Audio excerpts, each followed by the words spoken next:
초록우 산어린이재단에 매달 소정의 금액을 후원하게 되었습니다. 이 모든 게 구독자, 시청자님 덕분입니다. 구독과 좋아요 감사합니다.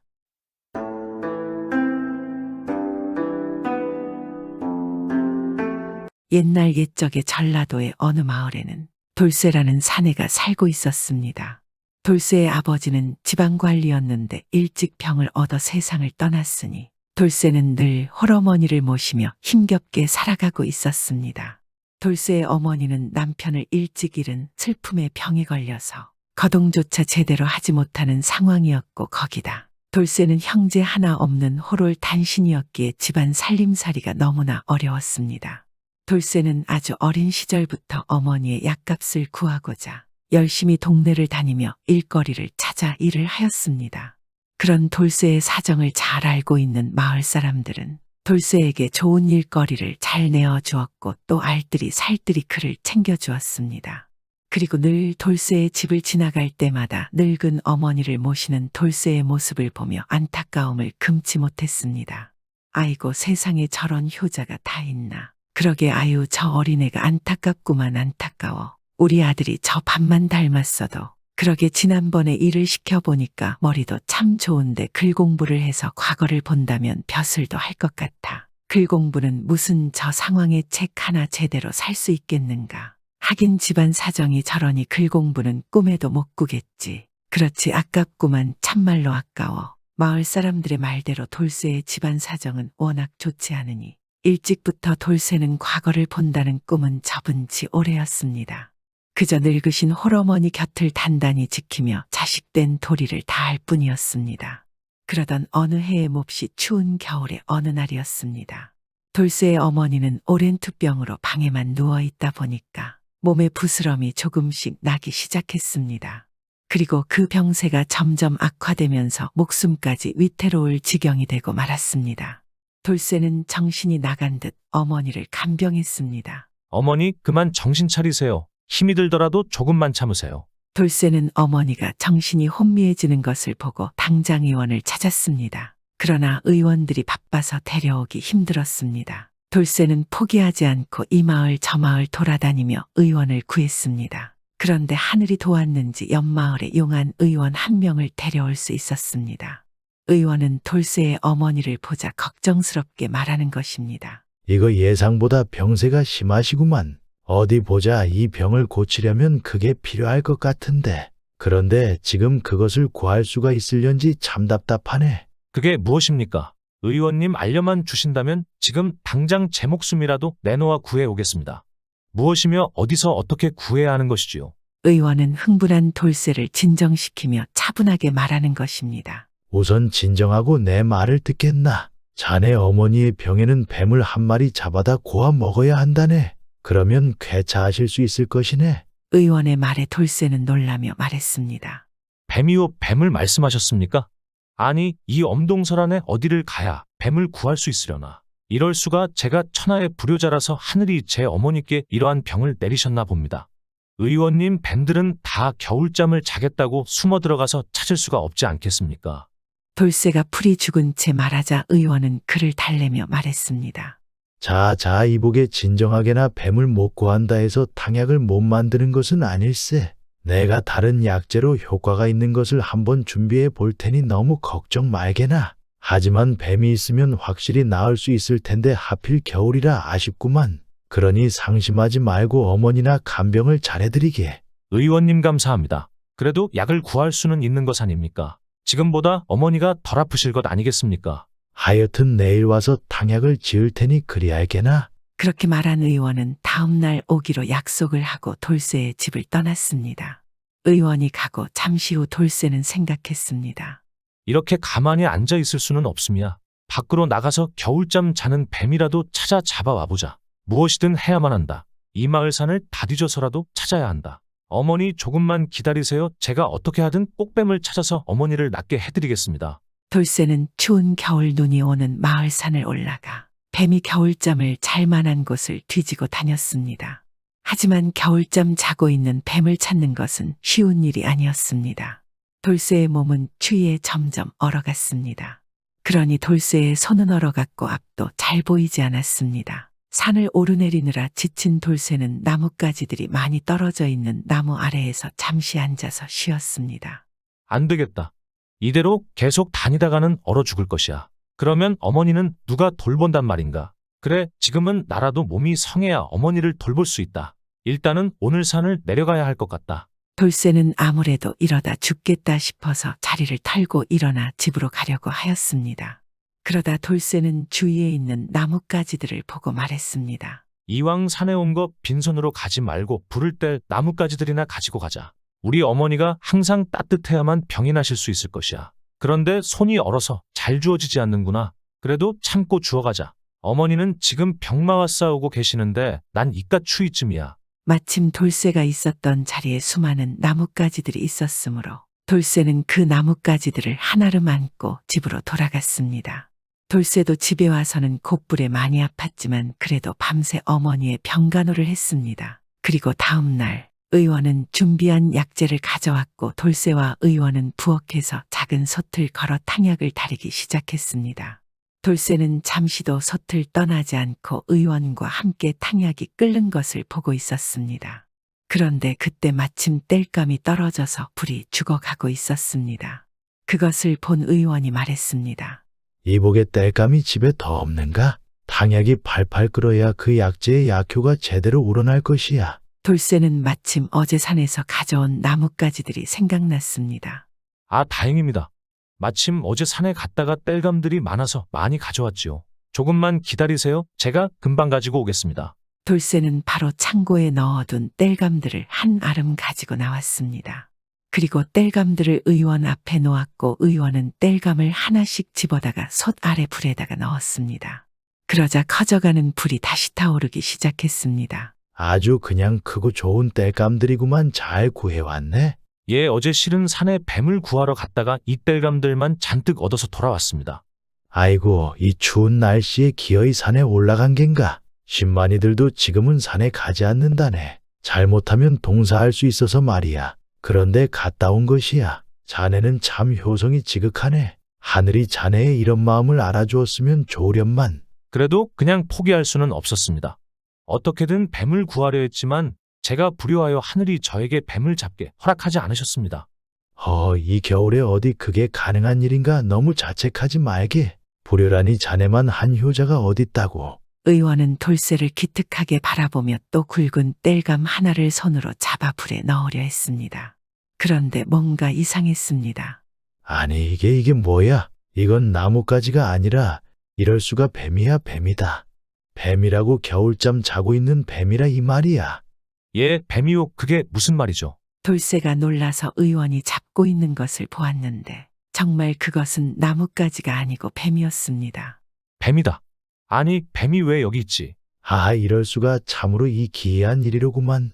이 뱀이 하필이면 자네가 가져온 이 나뭇가지들 속에서 겨울잠을 자고 있었나 보군. 아니, 뱀이 왜 이런 데서 자고 있다니. 정말 저는 운이 좋습니다. 돌쇠가 어안이 벙벙하여 의원을 바라보았습니다. 그러자 의원이 껄껄 웃으며 말했습니다. 왜긴 하늘이 자네를 도운 것이야. 그것밖에는 설명할 길이 없지 않은가? 자네의 효성이 하늘을 움직여서 뱀을 얻게 해주신 거야. 이는 필시 자네 어머니께서 쉬 쾌차할 징조이구만.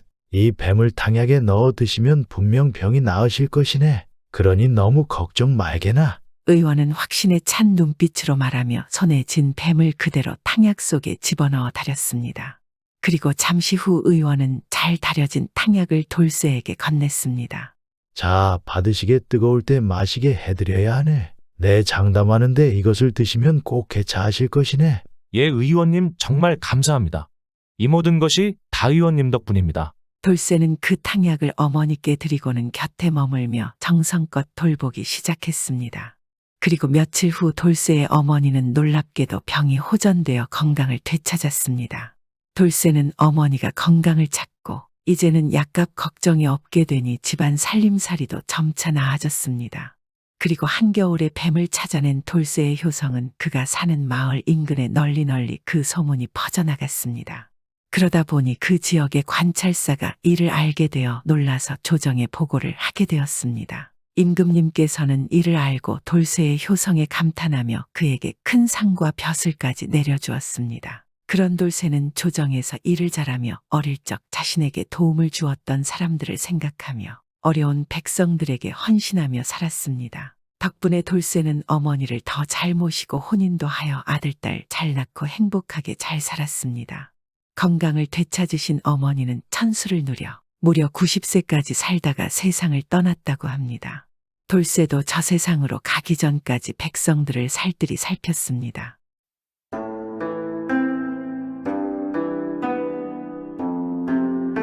옛날 옛적 어느 한 시골 마을에 칠복이라는 선비가 살고 있었습니다. 선비 칠복이는 어릴 적부터 총명하고 부모님 말씀을 잘 따르는 착한 사람이었습니다. 그러니 부모는 칠복이가 얼마나 사랑스럽고 얼마나 애지중지하며 키우지 않았겠습니까? 분명 내 아들은 과거에 바로 합격하고 나라의 큰 벼슬자리를 가지게 될 거야 하며 큰 기대감에 부풀어 있었습니다. 하지만 그렇게 총명한 칠복이는 유독 과거 시험만 보면 낙방하였습니다. 그러니 그렇게 칠복이를 믿었던 부모는 얼마나 상심이 크지 않겠습니까? 더군다나 칠복이의 집안은 대대로 수재들이 즐비하여 모두 과거에 급제하고 관직 생활을 하였습니다. 그리고 한 칠복이의 사촌들은 역시나 과거에 합격을 하였고 해마다 과거 합격을 축하하는 잔치를 열었습니다. 그러니 과거 시험에 합격하지 못한 칠복이와 칠복이의 부모는 난처하기 짝이 없었습니다. 그리고 잔치에만 갔다 하면 어르신들이 묻기 시작하였습니다. 아유, 칠복이는 언제 과거에 합격하려나? 어릴 적부터 총명하던 놈이었는데 참 이상하구나. 내년에는 당연히 가능하겠지. 안 그런가? 어르신의 말은 칠복이를 걱정해주는 척하지만 결국은 비꼬는 거 아니겠습니까? 이런 질문을 받을 때마다 칠복이는 머쓱하게 머리나 극적이며 아무 말도 하지 못하였습니다. 그나마 아버지는 그저 허허 웃으면서 말하였습니다. 당연하죠. 우리 칠복이가 어떤 아들인데 다들 아시지 않소. 그 동안에는 단지 운이 없어서 그러한 거 아니겠소. 내년에는 우리 칠복이가 과거에 합격해서 잔치를 할 것이니 걱정들 하지 마시오. 상황이 그러하니 칠복이는 알게 모르게 마음이 조급해지기 시작하였습니다. 당연히 모든 사촌들이 다 과거에 합격했는데 칠복이 심정이야 오죽하겠습니까? 칠복이의 소원은 과거의 급제에서 더 높은 곳으로 올라가는 것도 중요하지만 우선 친척들에게 잔치를 열고 즐기는 것이었습니다. 그리하여 부모님들의 원도 풀어드리고자 하였습니다. 어느덧 과거 시험날이 되었습니다. 하지만 본래 급할수록 돌아가라 하는데 칠복이 마음은 조급하기만 하였으니 될 일도 잘 되지 않았습니다. 결국 또 과거 시험에 낙방하고 말았습니다. 아이고, 이번에도 낙방이구나. 이를 어쩐다 큰일이구나. 부모님이 목이 빠져라 나의 과거 합격 소식을 기다리고 계시는데 이게 벌써 몇 번째야. 가만히 있어봐. 하나, 둘, 셋, 10번째구나. 내 과거 공부시킨다고 집안 땅도 다 팔았는데 결국 이 모양 이 꼴로 빈손으로 돌아가야 하다니. 이제 부모님 얼굴을 어떻게 볼 수 있다는 말이냐. 칠복이는 차마 고향에 돌아가 부모님의 얼굴을 뵐 수가 없어서 계속 이곳저곳 돌아다니기 시작하였습니다.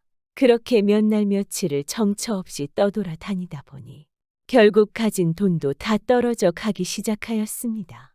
칠복이는 어쩔 수 없이 백두골에 들어갔습니다. 백두골에는 가난한 선비가 모여서 하숙하는 주막이 많은 동네였습니다.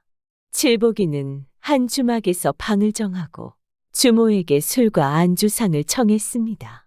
술이라도 한 잔 마시면서 마음을 달래고 싶었습니다. 그러자 주모가 말했습니다. 선비님 안녕하세요.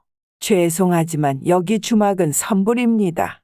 바로 주시면 한상 거하게 차려오겠습니다. 이 말을 들은 칠복이는 짐을 뒤져보았으나 방값을 내고 남은 돈은 하나도 없었습니다. 주모, 내가 다 먹고 돈을 곧 가져다 줄 것이니 걱정 마시고 어서 내우시오. 설마 제가 도망가기라도 하겠소. 아이고 선비님, 안 됩니다. 지금까지 그렇게 말하고 다음날 말없이 사라진 선비들을 줄을 세우면 끝이 안 보입니다. 저도 이제 더 이상 손해를 보면서 장사를 할 수 없습니다. 절대 안 돼요. 부탁이요, 주모. 오늘은 술이 없으면 견딜 수 없을 것 같소. 이 맨정신으로는 도저히 너무 힘드니 도와주시오. 아유, 안 된다니까요. 초면에 제가 무엇을 믿고 드릴 수 있겠어요. 더 이상 드릴 말씀이 없네요. 다른 데 찾아보세요. 주모가 그렇게 매정하게 휙 돌아서려는데 그때 웬 키가 훤칠하고 잘생긴 선비가 나타났습니다.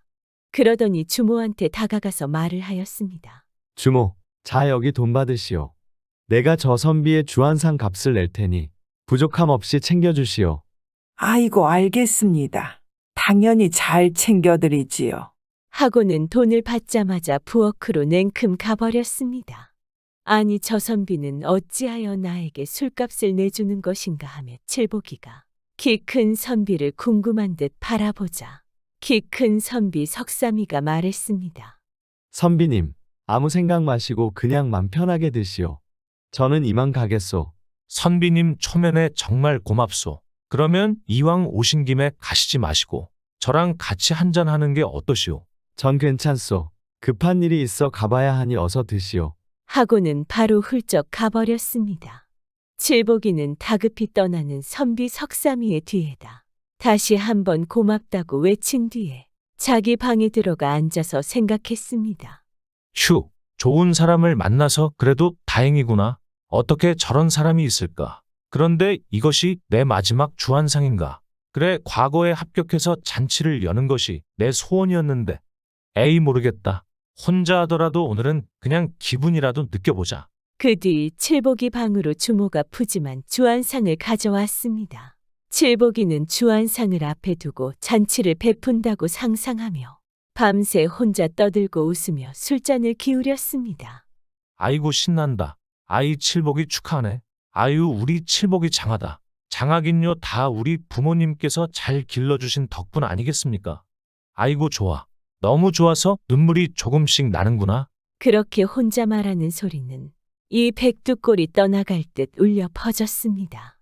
자기 혼자서 상상을 하며 대화를 하다니 얼마나 가슴 아픈 일 아니겠습니까? 그러자 근처에 있던 선비들이 수근거리기 시작하였습니다. 아휴, 저기 웬 미친 선비가 하나 들어왔나 보네. 뭐 그런 사람이 이 백두골에 한둘인가. 과거 시험 계속 낙방하고 정신줄 놓은 선비들이 가득한 곳이지 않은가. 안 됐구만, 안 됐어 하는 것이었습니다. 그런데 마침 그때 임금이 궁을 빠져나와서 일반 선비 복장으로 수행원 몇 명만 거느리고 민정시찰을 나선 상황이었고 그 와중에 백두골을 지나게 되었습니다. 그런데 문득 한 주막집에서 사람들이 미친 듯이 웃고 떠들며 즐기는 소리가 들리니 임금은 몹시 궁금했습니다. 이게 무슨 소리지? 얼마나 좋은 일이 있으면 저리도 마을이 떠나갈 듯 사람들이 밤새 웃고 놀고 있는가? 참으로 궁금하구나. 가봐야겠다. 임금은 호기심의 웃음소리가 나오는 곳, 즉 칠보기가 있는 주막 안으로 들어갔습니다. 그리고 소리를 따라서 칠보기가 있는 방의 문을 열고 들어섰습니다. 그런데 임금은 방 안의 상황을 보고는 무척 당황하여서 고개를 갸우뚱하였습니다. 마치 수많은 사람들이 웃고 떠들며 놀고 있는 듯하였던 시끄러운 방 안에 사람은 칠복이 단 한 명이었기 때문입니다. 당연히 이상하게 생각하지 않겠습니까? 아니, 이건 미친 사람인가? 어떻게 저렇게 혼자 떠들고 웃을 수가 있는 것인가? 뭔가 이상하구나. 임금이 순간 당황하여 뒷걸음질을 치려는데 칠보기가 그런 임금을 보고 벌떡 자리에서 일어나 임금을 붙잡았습니다. 아이고, 자네 왔는가? 이리 와서 어서 앉게나. 나와 함께 잔치를 즐기세. 잔뜩 취한 칠보기는 임금을 잡아 끌었습니다. 임금은 얼떨결에 칠보기와 함께 자리에 앉았습니다. 어떻게 감히 아무리 취하였어도 임금을 잡아 끌 수가 있었을까요? 임금은 선비의 복장을 하고 있었기에 칠보기는 자신이 자리에 앉힌 임금이 그저 자신과 같이 과거 보러 왔다가 낙방한 선비 정도로 생각을 한 것이었습니다. 혼자 술 먹다 보니 대화를 하고 싶었던 칠보기는 임금을 앉힌 채 또 계속 실실 웃으면서 떠들어댔습니다. 그런데 하는 말들이 제법 임금의 마음에 드는 것이었습니다. 이 사람 봐라. 그냥 어중이 떠중이 선비가 아니로구나. 식견이 뛰어난 인재로군. 아니 어찌 이런 자가 여기서 이렇게 미친 사람처럼 있는 것인가? 임금은 궁금증이 더해져 칠보기의 말에 맞장구를 쳐주면서 조금 더 칠보기를 자세히 관찰하였습니다. 그런데 왜 그렇게 눈은 슬퍼 보이는 것이지? 심지어 눈물이 맺혀 있지 않은가? 임금은 입은 웃고 있는 것처럼 보이지만 실상은 울고 있는 칠보기의 얼굴을 보며 호기심이 들었습니다. 무슨 딱한 사연이 있는 것인가? 궁금하군. 호기심 많은 임금은 칠보기에게 술을 한 잔 따라주면서 물었습니다. 그런데 이보시오. 그 무슨 사연이 있어? 즐거워 보이지만 어찌 이리도 슬픔이 가득한 눈을 하고 있는 게요. 오늘은 나한테 속 시원히 한번 털어보시오. 내가 다 들어주겠소. 임금의 질문을 받은 칠보기는 가만히 임금을 바라보았습니다. 그러더니 갑자기 자신의 구구절절한 사연을 풀어놓기 시작했습니다. 말할 곳도 없고 말할 수도 없었던 자신의 답답한 사연을 칠보기는 잘 알지 못하는 그냥 아무에게라도 털어놓고 싶었던 것이었습니다. 임금은 그렇게 멈추지 않고 쏟아내는 칠보기의 사연을 말없이 가만히 듣고 있었습니다. 그리 된 것이오. 그래서 벌써 낙방만 10번째요. 내가 왜 떨어지는지 나도 모르겠소.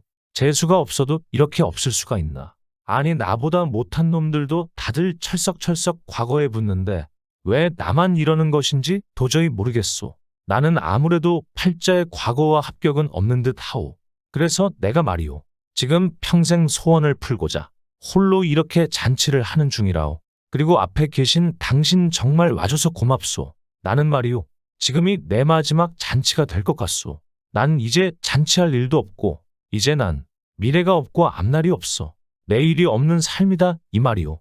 망했구나 망했어. 칠보기는 그러면서 결국 눈가에 맺혀만 있던 눈물을 흘리고야 말았습니다. 그 눈물을 본 임금은 가슴이 너무나 아팠습니다. 참으로 딱한 사람이로구나. 이 과거라는 것이 실력만으로는 되는 것이 아닌데 이야기를 들어보면 취중에도 하는 말이 예사롭지가 않아. 능력이 전혀 떨어지는 것이 아니거늘 이 참으로 운이 없는 자가 아닌가. 무슨 방도가 없을까. 임금은 칠보기의 사연에 안타까워하며 잠시 생각에 잠겼습니다. 이보시오. 내일 모레 임시 과거 시험이 있을 것이오. 그리고 거기서 말해야 하는 답은 비둘기 구이니 꼭 기억하시오. 마지막 기회이니 놓치지 마시오. 임금의 말에 칠보기는 취중에도 이게 무슨 뚱딴지 같은 소리인가 하고 멀뚱멀뚱 눈앞에 선비 즉 임을 바라보았습니다. 뭐라는 거야? 무슨 놀리는 것도 아니고 사람 좋게 봤더니 이거 안 되겠구만. 아유 이놈의 비둘기를 그냥 아유. 임금은 자신을 어이없게 보고 있는 칠보기를 바라보며 씩 한번 웃고는 그의 어깨를 두드려준 뒤에 자리에서 일어나 떠났습니다. 아유 어디가? 잔치 안 끝났는데 어디가 에이 뭐야? 별 미친놈을 다 보겠구만.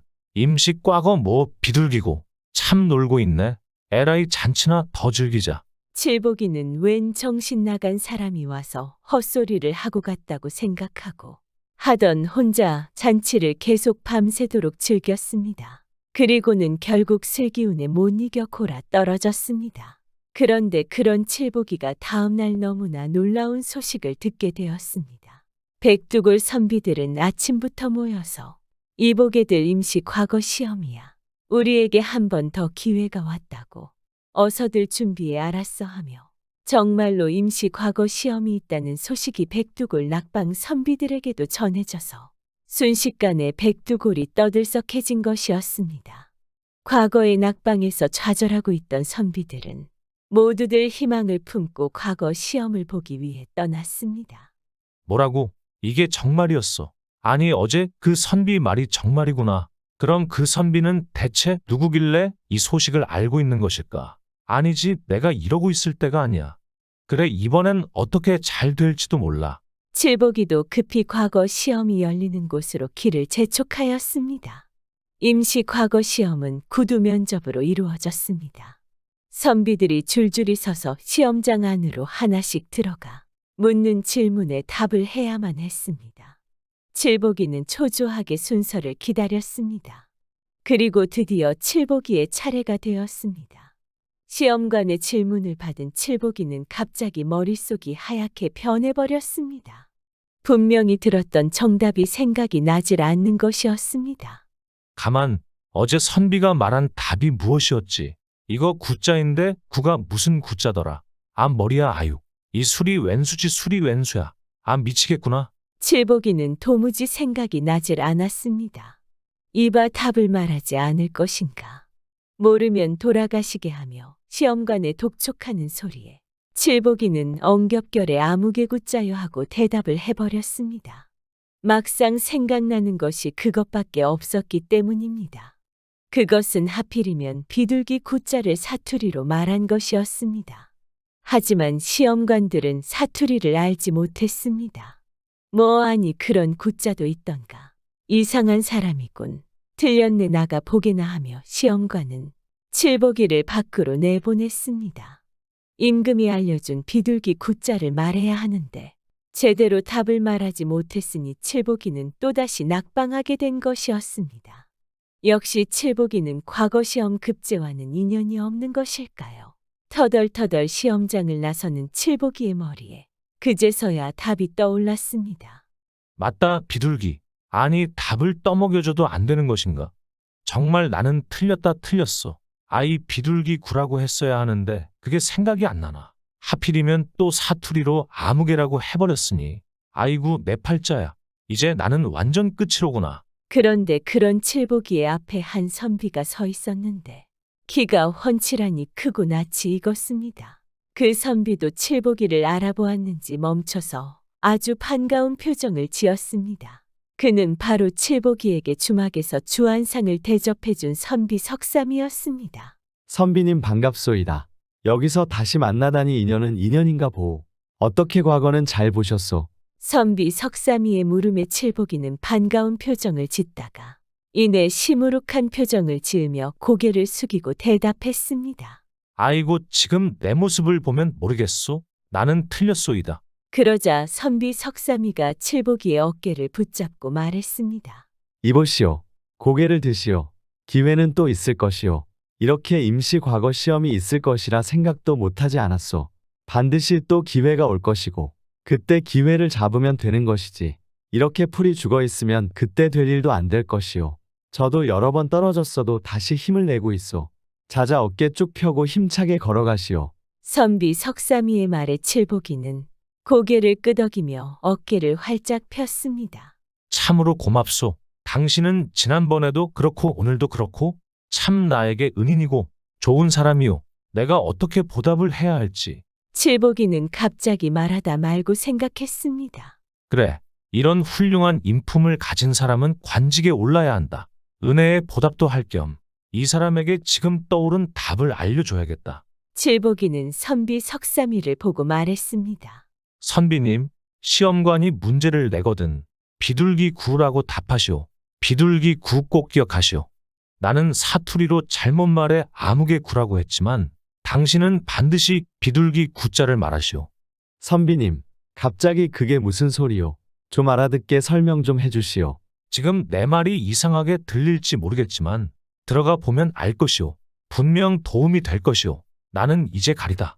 꼭 기억하시오. 칠복이는 그렇게 말을 남기고 시험장 근처를 빠져나왔습니다. 칠복이의 말을 들은 선비 석삼이는 고개를 갸우뚱하며 시험장 안으로 들어갔습니다. 그리고는 시험관의 질문을 듣고 너무나 놀랐습니다. 이럴 수가. 정답이 바로 비둘기 구자이로구나. 만약 저 선비에게 미리 듣지 못했다면 생각도 못했을 것이다.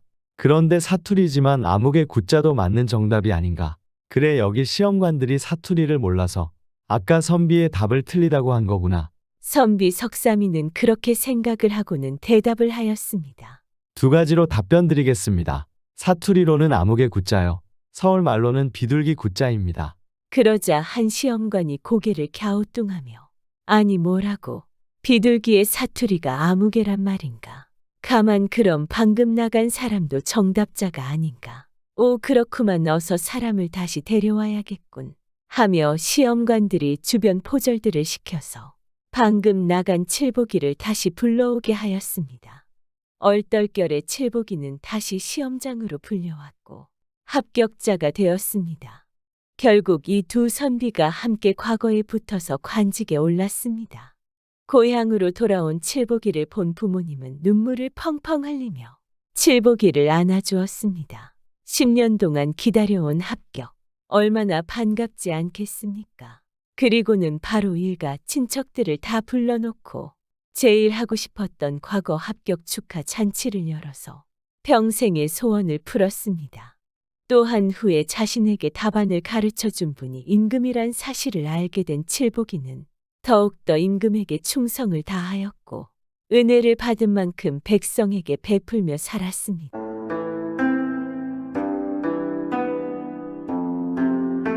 옛날 옛적에 어느 강을 사이에 두고 돌쇠라는 사람이 강남 쪽에 살면서 강 건너 북쪽의 땅에다가 서마지기에 농사를 짓고 살았습니다. 그리고 칠복이라는 사람은 강북쪽에 살면서 강 건너 남쪽의 서마지기하고도 반의 땅에다가 농사를 지었습니다. 돌쇠와 칠복이는 둘 다 사람 좋기로 마을에 소문이 나 있었습니다. 둘 다 비슷한 심성의 어려운 이웃을 보면 그냥 지나치지 않았습니다. 힘없는 어르신들이 농사를 못 지으면 대신 가서 일해주고 본인들도 넉넉하지 않지만은 과부나 어린아이들이 굶고 있으면 자신들의 먹을 것을 가져다 주었습니다. 그래서 마을 사람들은 너무 담고 착한 돌쇠와 칠복이를 좋아했습니다. 돌쇠와 칠복이 두 사람은 농사를 짓기 위해 매번 강을 건너 다녀야 했습니다. 농사 짓는 것도 힘든 일인데 농사를 짓기 위해서 매번 강을 건너야 했으니 여간 불편한 것이 아니었습니다. 더군다나 비가 많이 와서 강물이 불어나 다리가 불어난 강물에 잠겨버리면 강을 아예 건널 수가 없었기 때문에 농사를 지으러 갈 수도 없는 처지였습니다. 그러던 어느 날 서로 자주 강을 건너다니던 두 사람은 매번 마주치다 보니 서로 인사를 나누게 되었고 인사를 나누다 보니 이런저런 대화를 하게 되었습니다. 이보시오, 칠복이. 나는 그렇다 쳐도 당신은 왜 맨날 이 다리를 건너시오? 저기 강 건너 남쪽에 내 논이 있어 거기로 농사를 지으러 다니지. 그러는 돌쇠 왜 맨날 다리를 건너 다니시오? 아이, 그게 정말이오. 나랑 사정이 같구만. 나도 강 건너 북쪽에 내 논이 있어서 거기에 농사를 짓기 위해 다리를 건너는 것이오. 아니 이럴 수가. 우리 둘 다 이게 무슨 고생이오? 그러게 말이오. 어찌 둘 다 이런 팔자가 되었는지. 두 사람은 서로 같은 고생을 하고 있는 것을 알게 되어 금세 친해졌습니다. 그러다가 문득 돌쇠가 좋은 생각을 하였습니다. 강을 매번 건너다니며 농사짓기에 불편하니 두 사람의 논을 서로 바꾸자는 것이었습니다. 참으로 좋은 생각이구만.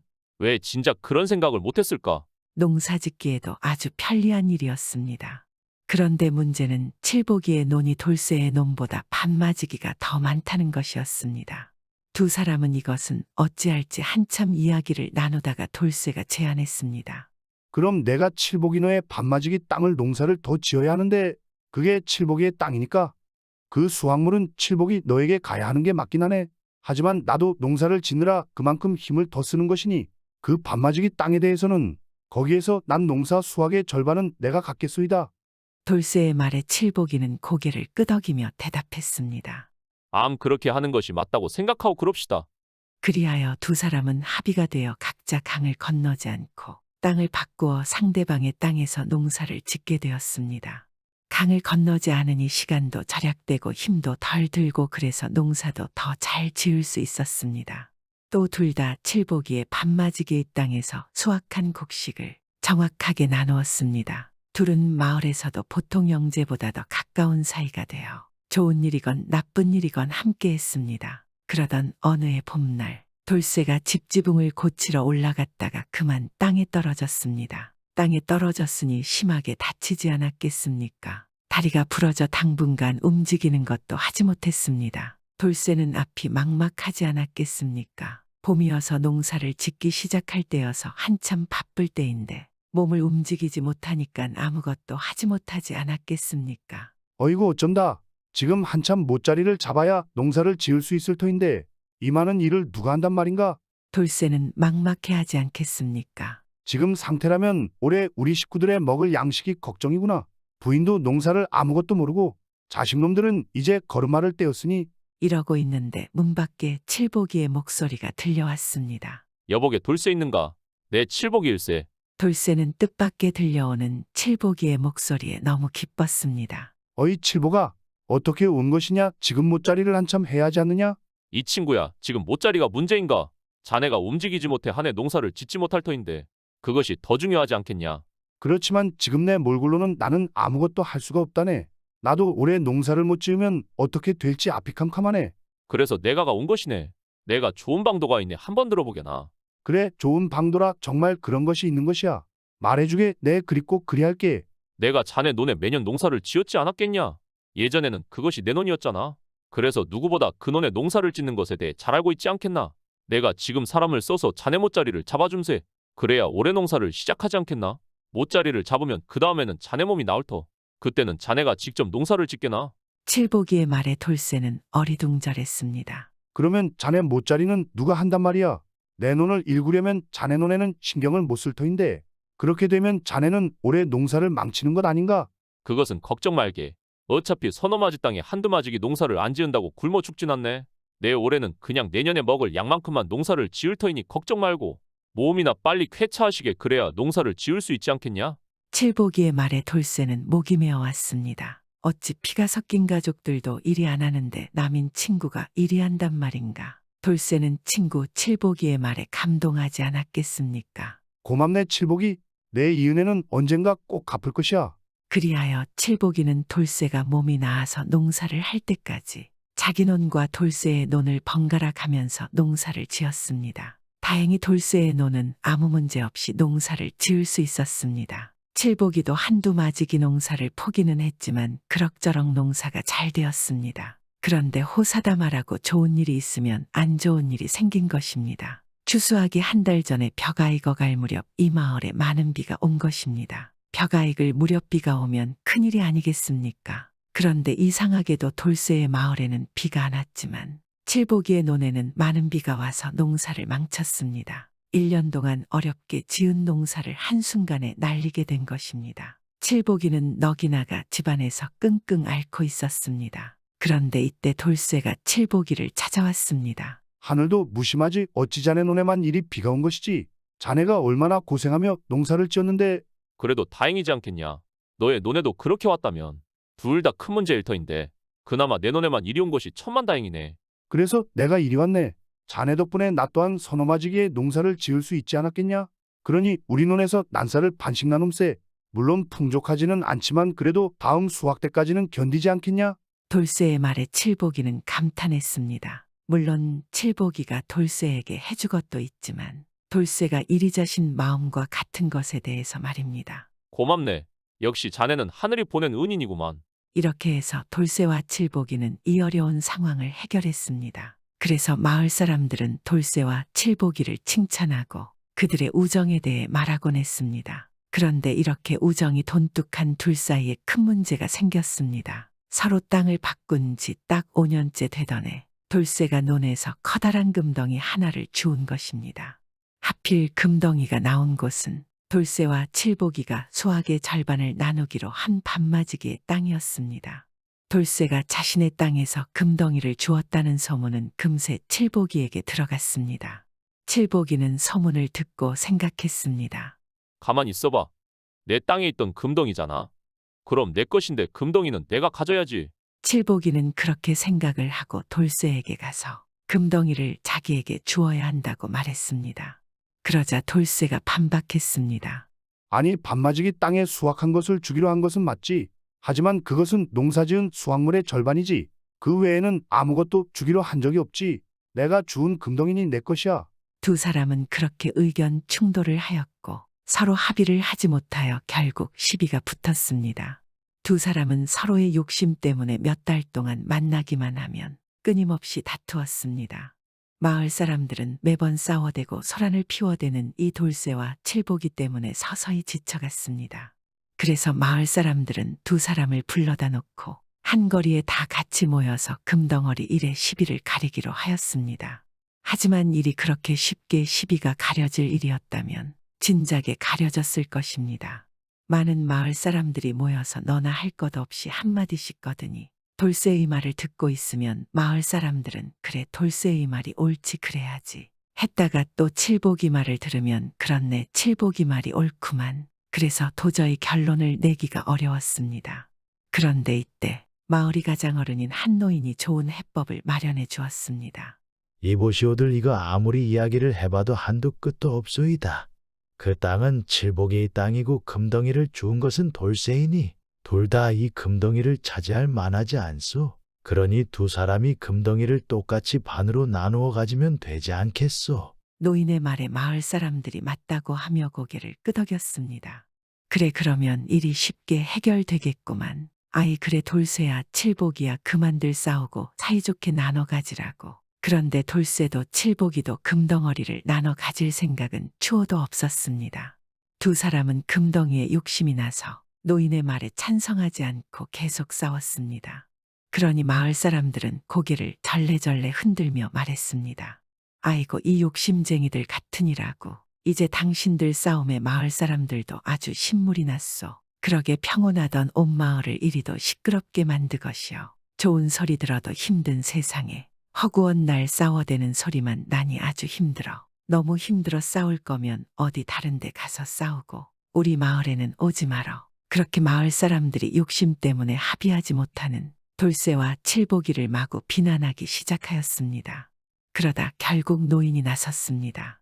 아무래도 우리 마을 사람들은 당신들같이 욕심 많은 사람들과는 함께 살 수 없을 것 같소. 누구든지 금덩이를 가지게 되는 사람은 이 마을에서 떠나시오. 내가 마을 사람들과 반드시 쪼잔할 것이오. 그 말에 마을 사람들은 이구동성으로 말하는 것입니다. 옳지 그래 금덩이 가지고 그냥 마을을 둘 다 떠나버려. 마을 사람들은 끝까지 욕심을 부리고 금덩이를 차지하려 싸우는 이 두 사람을 마을에서 쫓아내기로 결정하였습니다. 마을 사람들은 그렇게 돌쇠와 칠복이에게 말하고는 각자 집으로 돌아가 버렸습니다. 돌쇠와 칠복이는 자기들의 지나친 욕심 때문에 마을 사람들의 미움을 사게 된 것을 몹시 후회하였습니다.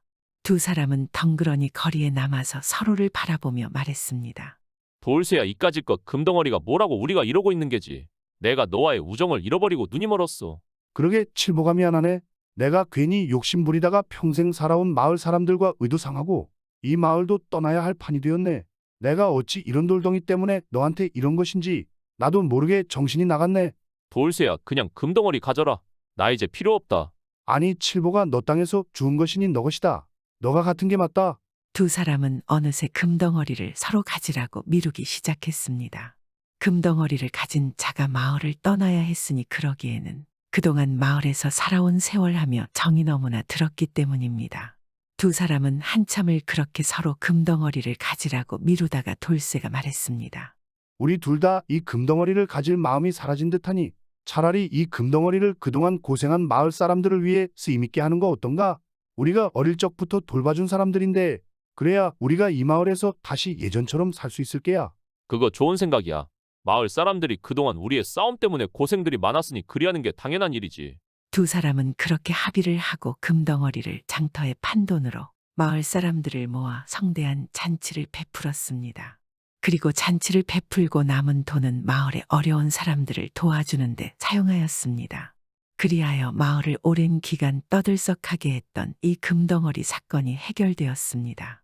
마을 사람들은 돌쇠와 칠복이 이 두 사람을 예전처럼 칭찬하고 좋아했습니다. 그리고 금덩이의 순간 눈이 돌아가 우정을 깰 뻔한 이야기를 하곤 했습니다. 그래서 친구 간에 어떠한 금전거래도 하지 않았다고 합니다. 요즘 우리들도 종종 돈 때문에 아니면 자신의 욕심 때문에 가족이나 오랜 친구들에게 해하는 경우가 있습니다. 그러면 돌쇠와 칠복이처럼 재물에 눈이 멀었지만 빨리 예전처럼 돌아왔으면 좋겠습니다.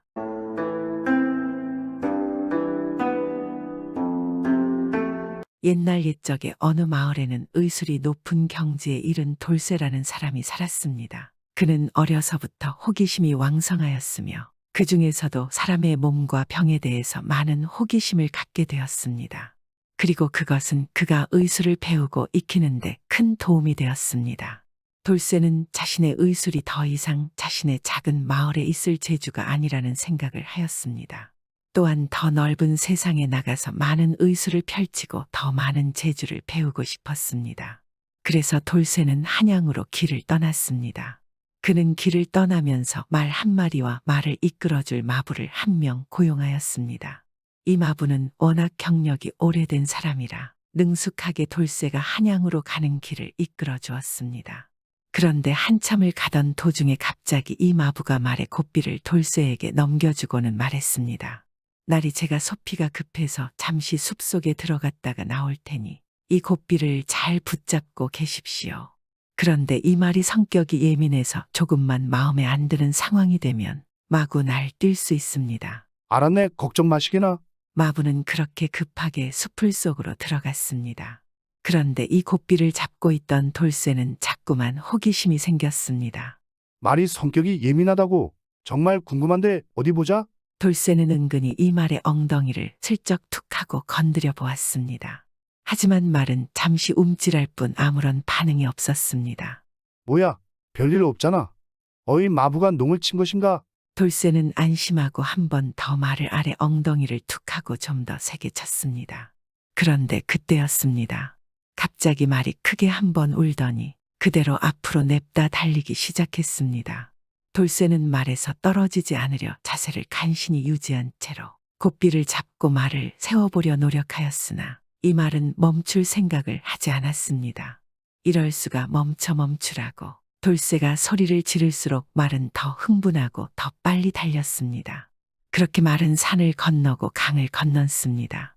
그리고 반나절을 달려서야 지쳐버린 말은 어느 외딴 산골의 한 집 앞에 멈췄습니다. 정말 큰일 날 뻔했구나. 큰일 날 뻔했어. 돌쇠가 간신히 말에서 내려서 말을 묻고 있는데 집에서 청년이 나와서 그런 돌쇠에게 말을 걸었습니다. 누구 이 시기에 저희 집을 찾아오신 것입니까? 실례합니다. 말이 갑자기 마구 달리는 바람에 여기까지 왔습니다. 혹시 날이 어두워서 그런데 하루만 묵어갈 수 있겠어요? 돌쇠의 물음에 청년은 흔쾌히 집으로 그를 안내하였습니다. 돌쇠 청년의 집을 둘러보며 물었습니다. 이 집에 혼자 사는 겁니까? 아닙니다. 할아버지와 이렇게 둘이서 살고 있습니다. 할아버지는 방에 계시고요. 아유, 그렇군요. 그럼 할아버님께 인사를 드려야 하지 않겠습니까? 아닙니다. 지금 주무시고 계셔서 나중에 일어나시면 하시지요. 돌쇠는 청년의 안내를 받고 방 안으로 들어갔습니다. 잠시 후 청년은 돌쇠를 위해 저녁상을 내어주었고 밥을 먹고 나서 돌쇠는 반나절을 긴장을 하며 말을 붙잡고 달려온 탓에 금세 피로해져서 잠이 들었습니다. 그런데 그런 돌쇠의 꿈속에 왼백발의 노인이 나타났습니다. 이 노인은 돌쇠를 바라보며 말했습니다. 잠시 일이 있어 나갔다가 올 것이다. 절대로 건너방에 있는 서가의 책을 함부로 봐서는 안 될 것이야. 돌쇠에게 알 수 없는 말을 한 노인은 갑자기 연기처럼 사라져갔습니다. 돌쇠는 노인장을 부르며 잠에서 깨어났습니다. 이럴 수가. 이게 무슨 꿈이지? 너무 생생한데. 돌쇠는 잠시 방 밖으로 나갔습니다. 그런데 밖에 나간 돌쇠는 뭔가 이상함을 느꼈습니다. 아니, 아무래도 집에 아무도 없나 본데 인기척이 전혀 없구나. 그리고 신발도 보이지 않는구나. 돌쇠는 다른 방문 앞으로 슬쩍 다가가서 문틈으로 안을 들여다보았습니다. 그런데 안에는 정말 아무도 없었습니다. 청년도 노인도 없으니 돌쇠는 너무 궁금해서 방문을 열고 들어가 보았습니다. 그 방에는 서가가 있었고 수많은 책들이 꽂혀 있었습니다. 순간 돌쇠는 꿈에서 노인이 했던 말이 떠올랐습니다. 저 책들을 보지 말라고 그랬던 것인데 무슨 책이길래 그러지? 아예 하지 말라 그러면 왜 이렇게 꼭 하고 싶은 거야? 도저히 안 되겠다. 돌쇠는 서가의 책들을 살펴보기 시작했습니다. 그런데 이것들이 모두 의서인 것입니다. 돌쇠는 거기에 있는 진귀한 의서들을 훑어보기 시작했습니다. 그 안에는 돌쇠가 그동안 궁금해하던 것들이 잔뜩 들어 있었습니다. 이럴 수가. 귀한 책이로구나. 정말 귀한 서책들이야. 의원으로서 이런 훌륭한 의서들을 잔뜩 보게 되다니 말이야. 말이 날뛰어준 덕분에 이렇게 이 집에 오게 되었으니 이것은 말 덕분인가? 돌쇠는 날이 밝아오는 줄도 모르고 기뻐하며 의서들을 탐독해 나갔습니다. 그런데 잠시 후 인기척과 함께 방문이 열리고 노인과 청년이 방으로 들어와서 돌쇠를 보게 되었습니다. 이놈 내가 분명히 말을 했건만 어찌하여 내 말을 듣지 않고 서가의 책을 본 것이냐? 죄송합니다. 너무 이 책들이 진귀한 것들이기에 보게 되었습니다. 돌쇠가 몹시 놀라 하는데 옆에 청년이 말했습니다. 할아버지, 우리가 손님을 두고 설명도 없이 자리를 비웠으니 우리의 잘못도 있는 듯합니다. 용서해 주시지요. 청년의 말에 노인은 고개를 끄덕이고는 말했습니다. 그렇구나. 손님의 물에는 없던 일로 하겠습니다. 이제 그만 방을 나가주시지요. 예, 알겠습니다. 죄송합니다. 돌쇠는 황급히 방을 나와서 원래 방으로 돌아갔습니다. 그리고 잠깐 또 피곤해 지쳐 잠을 청했습니다.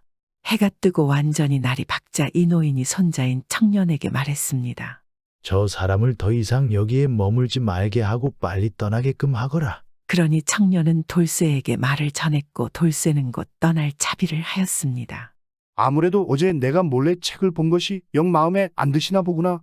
돌쇠는 아무래도 자신이 큰 실수를 했다 생각하고 몹시 민망해하며 말에 올라 황급히 집을 떠나려 하였습니다. 그런데 그런 돌쇠에게 노인이 다가와서 말했습니다. 이 말이 손님이 가야 할 곳을 잘 이끌어 줄 것이요. 노인은 그러면서 말의 엉덩이를 손바닥으로 찰싹 때렸습니다. 그러자 갑자기 또 말이 정신없이 달리기 시작했습니다. 말은 쉬지 않고 계속 달려서 순식간에 어느 큰 마을에 이르렀습니다. 마을 초입에 들어선 말은 속도를 멈추고 천천히 걷기 시작했습니다. 말 고삐를 붙들고 진땀을 빼던 돌쇠는 그제서야 한숨을 돌렸습니다. 정말 힘들구나 힘들어. 그래도 어찌 한양 가는 길은 잘 가고 있는 것 같은데 까딱 잘못하면 저승에 갈 것 같으니 그게 문제로구나. 돌쇠가 그렇게 생각하고 있는데 그때였습니다.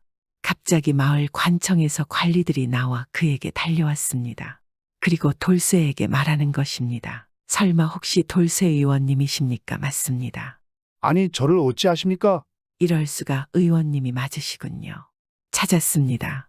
드디어 지금 전하의 병환이 너무나 위중하여서 중전마마께서 급히 돌쇠 의원님을 찾아 진료게 하라는 명을 내리셔서 명을 받고 이 마을에서 기다리던 중입니다. 저를요? 중전마마께서는 저를 모르실 텐데 아이 저를 어찌 찾으신단 말입니까? 그것이 중전마마의 꿈에 한 신선이 나타나서는 돌쇠라는 의원이 영남 지방에서부터 말을 타고 달려오고 있으니 강을 건너가서 그를 기다렸다가 데려와서 상감마마를 진찰하게끔 하라 했다 합니다. 그래서 저희가 이 마을에 와서 돌쇠 의원님을 찾아 모셔오라는 명을 받았고요. 그렇게 말하는 것입니다. 이게 무슨 일인가 돌쇠는 어리둥절하였지만 일단 관리들을 따라서 함께 말을 달렸습니다. 한참 말을 달려 드디어 한양도성 근방에 도착하였습니다.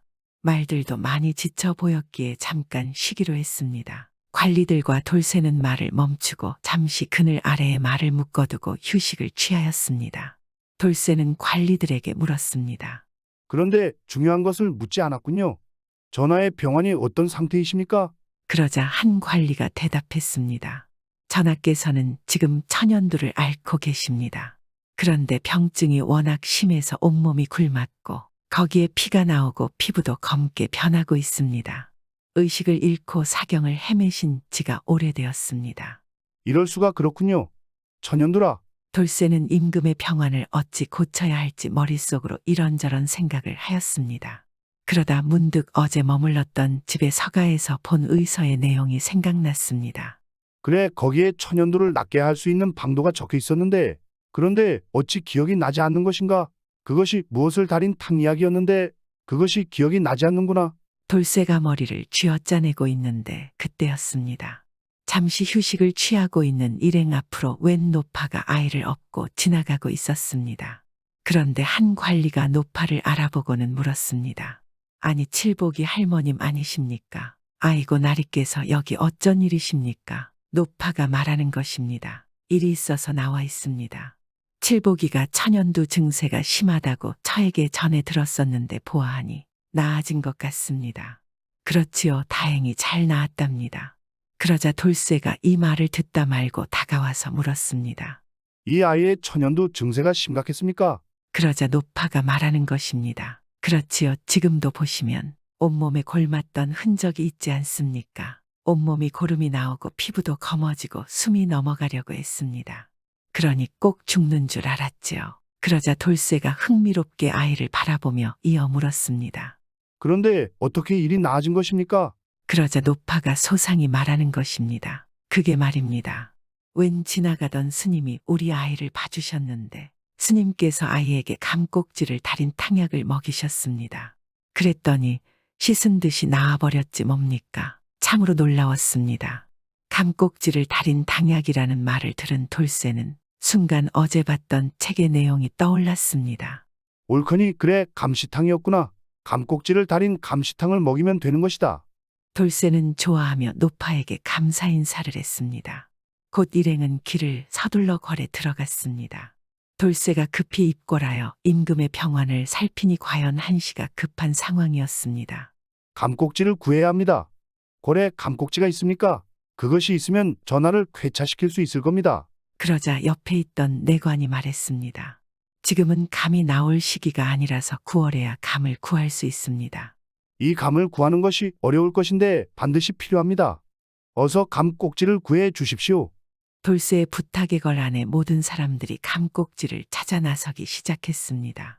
하지만 이 도성 어디에서도 감을 찾을 수가 없었습니다. 일이 급해지니 돌쇠 또한 말을 타고 도성을 돌아다니며 감꼭지를 찾았습니다. 이럴 수가 방도를 알아도 그것을 구할 길이 없으니 어찌 한단 말인가? 당장 이대로면 전하께서 오늘을 넘기기 힘드실 것이다. 돌쇠가 고민을 하느라 말을 몰기를 멈췄는데 말은 조금씩 걸어서 어느 도성 남쪽 한 허름한 기와집에 이르러서는 멈췄습니다. 그런데 돌쇠가 보아하니 이 집은 마침 제사를 지내고 있는 듯하였습니다. 돌쇠는 혹시나 하는 마음에 그곳 집주인에게 물었습니다. 혹시 감꼭지나 감이 있습니까? 그러자 집주인이 고개를 끄덕이며 말했습니다. 돌아가신 아버지께서 감을 너무나 좋아하셔서 감을 제사상에 올리기 위해 말린 감을 잔뜩 마련해 둔 것이 있긴 있습니다만 아니 그것이 정말입니까? 정말 다행입니다. 천만다행입니다. 주인장 덕에 임금님을 살릴 수 있습니다. 말이 이곳에 날 데려온 것도 다 하늘의 뜻이군요. 돌쇠는 집주인에게 상황을 설명하였으니 집주인은 놀라하며 흔쾌히 말린 감을 내주었습니다. 그렇게 돌쇠는 집에서 말린 감꼭지를 잔뜩 얻어서 걸로 돌아올 수 있었습니다. 돌쇠는 바로 감꼭지로 감시탕을 만들어 임금에게 먹였고 놀랍게도 임금의 천연두는 금세 호전되어 목숨을 건지고 건강도 회복하게 되었습니다. 돌쇠는 그가 처방하고 만든 감시탕으로 임금을 살려냈으니 공을 인정받아 큰 상을 받았으며 임금님과 왕실을 관장하는 어이가 되었습니다. 그래서 의원으로서의 명성 또한 온 나라에 드높아졌습니다. 돌쇠는 후에 자신이 머물렀던 허름한 기와집을 찾아가 보았는데 신기하게도 자리에는 산신을 모시는 신당이 자리하고 있었습니다. 그는 자신이 임금의 병을 고치게 된 일련의 과정들을 떠올리며 너무나 신기해하였으며 온 평생을 많은 사람들의 병을 고치고 의술을 연구하며 살아갔다고 합니다. 이번 이야기는 한의원이 자신이 하는 일에 최선을 다했기 때문에 하늘이 그를 도와주었다는 이야기입니다. 요즘 우리들에게 필요한 이야기이지 않겠습니까? 어떤 일이든 최선을 다하고 나머지는 하늘에 맡겨라. 그러면 반드시 이루어지리라. 구독은 공짜입니다.